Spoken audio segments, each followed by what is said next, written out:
It seems like everyone is making tool videos these days, and more power to them. I love to see new tools. But I hate when people review things that they just got. I don't need to see you open a box. And if you have no experience with the tool yet, how can you tell me something useful about it? This video is different. I'm going to show you 7 of my favorite tools, but these are things that I've used for years. I didn't just grab them off Amazon. Every one of these have proven to be game changers in my shop for a long period of time. And when I tell you about them, I'm speaking from experience. They're useful, they work, and they last.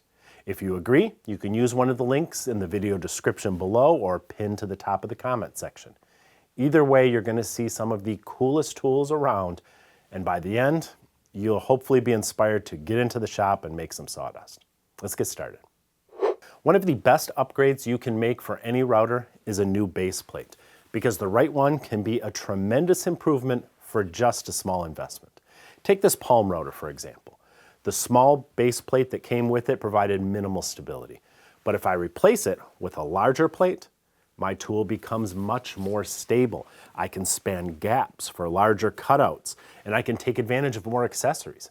For example, this Omnibase, as it's called, has attachable pins that auto-center the router on the edge of a workpiece for cutting slots and mortises. I've been using Milescraft router bases for more than a decade. They have so many clever features, like their turn lock system that allows plates like this one to quickly lock into other jigs for cutting circles and holes or routing dados and grooves. They even have a sign making attachment and an inlay kit that will transform your router. I also appreciate how they consider the small details, like making it easy to attach bushings flush with this base. There's an alignment pin to make it simple to center the plate on your router. And that mortising attachment is included right in the package. But maybe the coolest thing about the Omnibase in particular are the clever mounting wings that align with just about any hole pattern on virtually any full-size or palm-size router on the market. You don't have to drill holes or make modifications.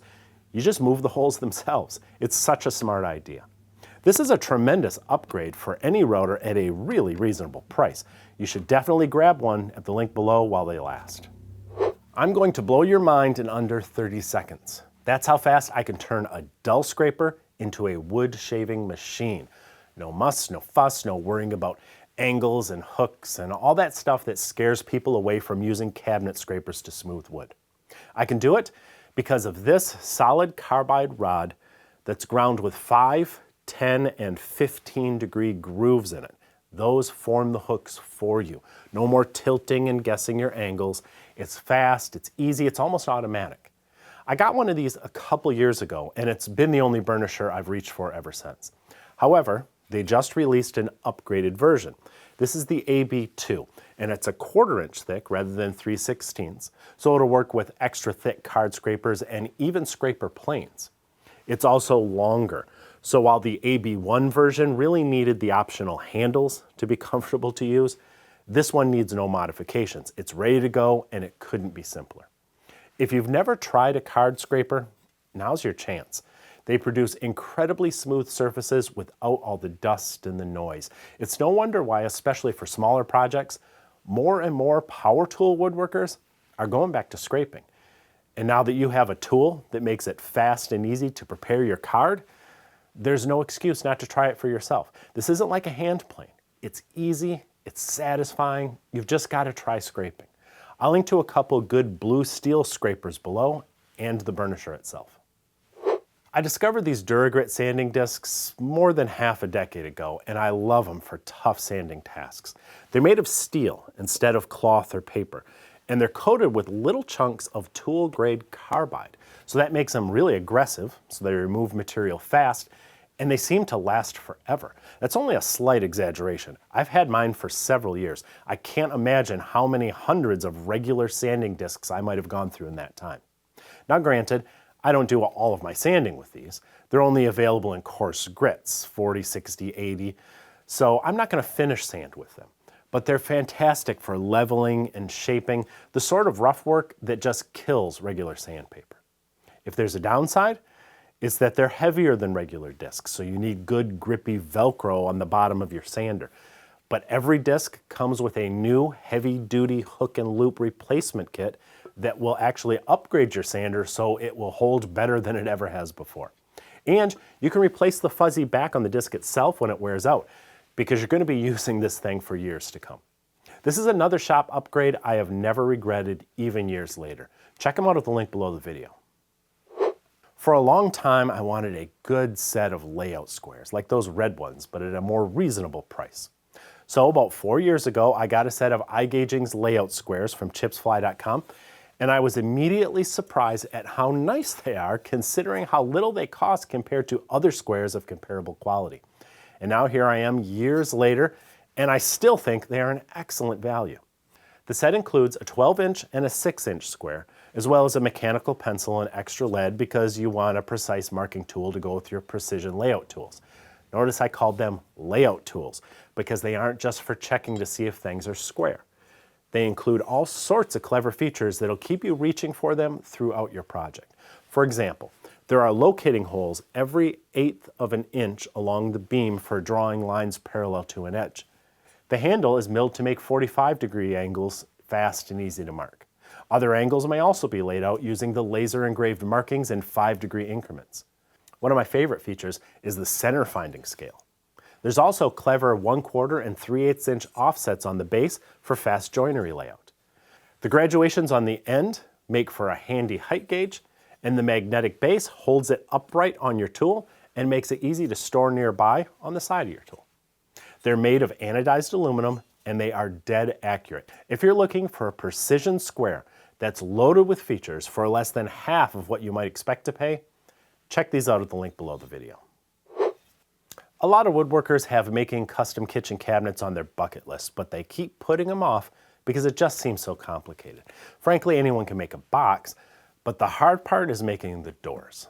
Whiteside Router Bits changed everything for me years ago when I first started using them. I have a full tutorial that'll walk you through the process of making cabinet doors step by step, but let me just give you a couple highlights so you can see why you have no more excuses not to start on your cabinet project.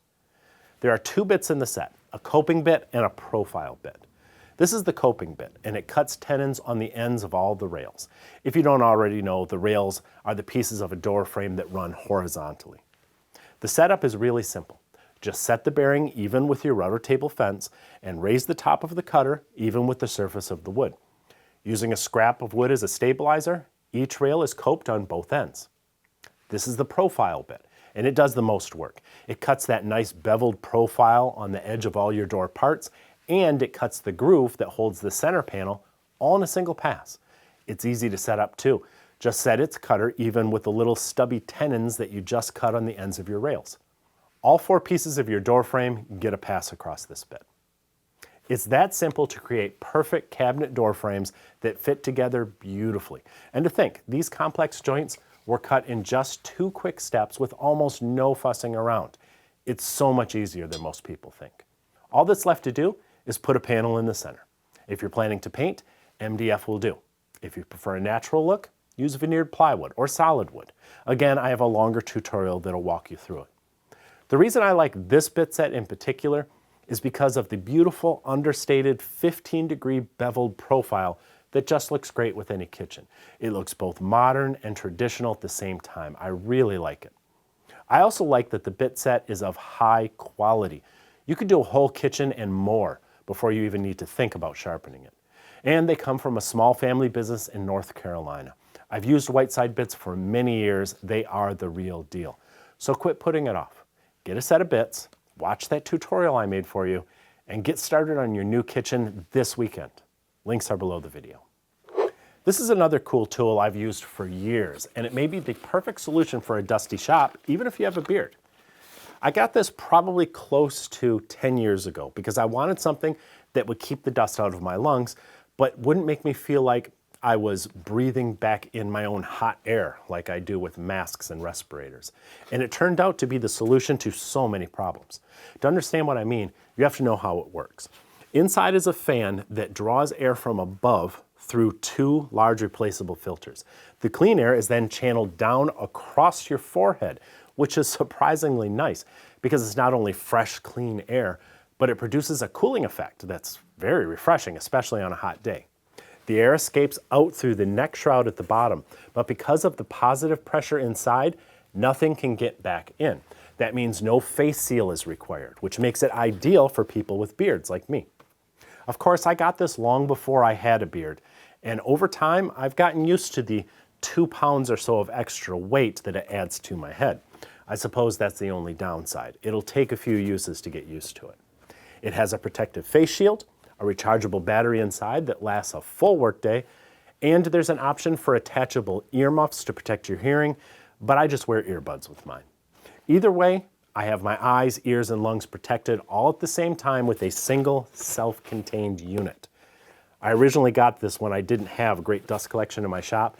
It wasn't cheap, but it was way less expensive than all the equipment it would take to have really good shop dust collection. But even after I got a new shop with way better dust collection, I've continued to use this whenever I plan to do a lot of dusty work, such as when I'm wood turning or power carving. It's not going to be something you put on for every single cut, but it's great for extended sanding sessions or even when you're using the table saw for a while. And now that I have the beard, I'm going to be using it more and more.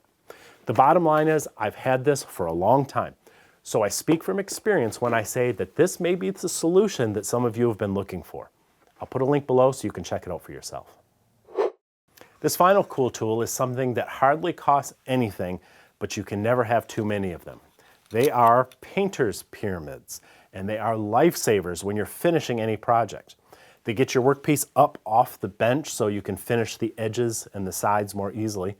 But I like them most when I want to finish both sides of a panel. So I'll put the bottom side or the inside or whatever surface won't be visible in the assembled project.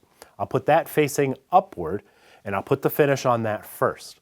Then, while it's still wet, I can flip them over and place that finished side right on the points of the pyramids. Now I can finish the other side right away.